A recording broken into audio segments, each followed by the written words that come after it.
It was 11 o'clock that night when Mr. Pontellier returned from Klein's hotel. He was in an excellent humor, in high spirits, and very talkative. His entrance awoke his wife, who was in bed and fast asleep when he came in. He talked to her while he undressed, telling her anecdotes and bits of news and gossip that he had gathered during the day. From his trousers pockets he took a fistful of crumpled banknotes and a good deal of silver coin, which he piled on the bureau indiscriminately with keys, knife, handkerchief, and whatever else happened to be in his pockets. She was overcome with sleep, and answered him with little half-utterances. He thought it very discouraging that his wife, who was the sole object of his existence, evinced so little interest in things which concerned him, and valued so little his conversation. Mr. Pontellier had forgotten the bonbons and peanuts for the boys.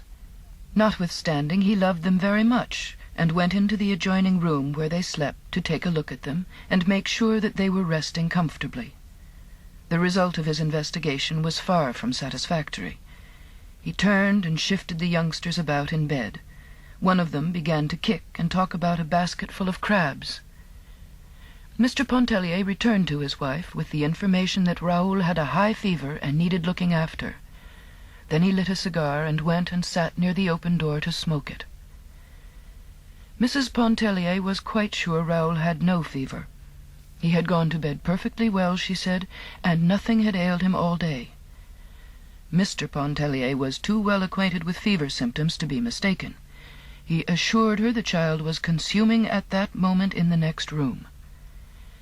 He reproached his wife with her inattention, her habitual neglect of the children.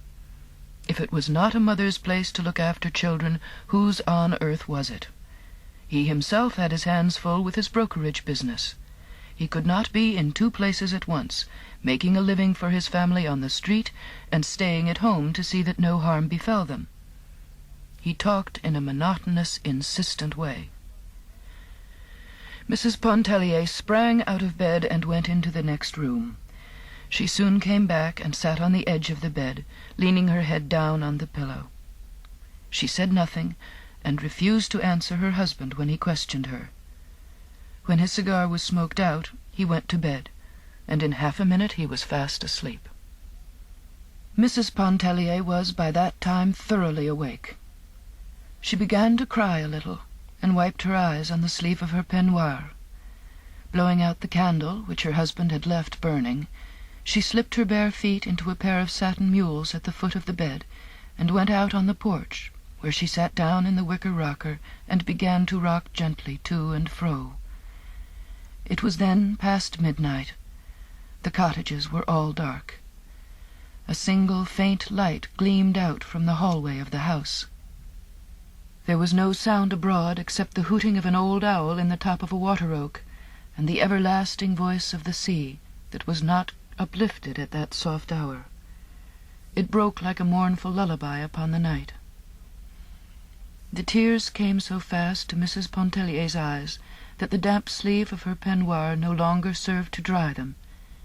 She was holding the back of her chair with one hand. Her loose sleeve had slipped almost to the shoulder of her uplifted arm. Turning, she thrust her face, steaming and wet, into the bend of her arm, and she went on crying there, not caring any longer to dry her face, her eyes, her arms. She could not have told why she was crying. Such experiences as the foregoing were not uncommon in her married life. They seemed never before to have weighed much against the abundance of her husband's kindness and a uniform devotion which had come to be tacit and self-understood. An indescribable oppression, which seemed to generate in some unfamiliar part of her consciousness, filled her whole being with a vague anguish. It was like a shadow, like a mist passing across her soul's summer day. It was strange and unfamiliar. It was a mood. She did not sit there inwardly upbraiding her husband, lamenting at fate, which had directed her footsteps to the path which they had taken. She was just having a good cry all to herself. The mosquitoes made merry over her, biting her firm, round arms and nipping at her bare insteps. the little stinging, buzzing imps succeeded in dispelling a mood which might have held her there in the darkness half a night longer. The following morning, Mr. Pontellier was up in good time to take the rockaway which was to convey him to the steamer at the wharf. He was returning to the city to his business, and they would not see him again at the island till the coming Saturday. He had regained his composure, which seemed to have been somewhat impaired the night before. He was eager to be gone, as he looked forward to a lively week in Carondelet Street. Mr. Pontellier gave his wife half of the money which he had brought away from Klein's hotel the evening before.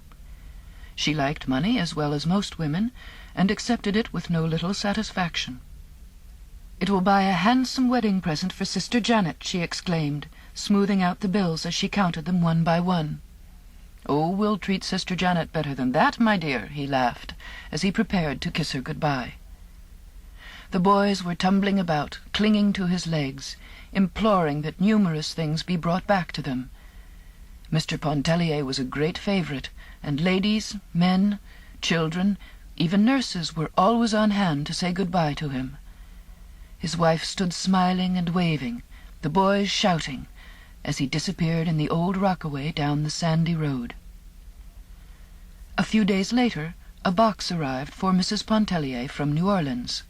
It was from her husband. It was filled with friandises, with luscious and toothsome bits, the finest of fruits, pâtés, a rare bottle or two, delicious syrups, and bonbons in abundance. Mrs. Pontellier was always very generous with the contents of such a box. She was quite used to receiving them when away from home. The pâtés and fruit were brought to the dining-room, the bonbons were passed around, and the ladies, selecting with dainty and discriminating fingers, and a little greedily, all declared that Mr. Pontellier was the best husband in the world. Mrs. Pontellier was forced to admit that she knew of none better.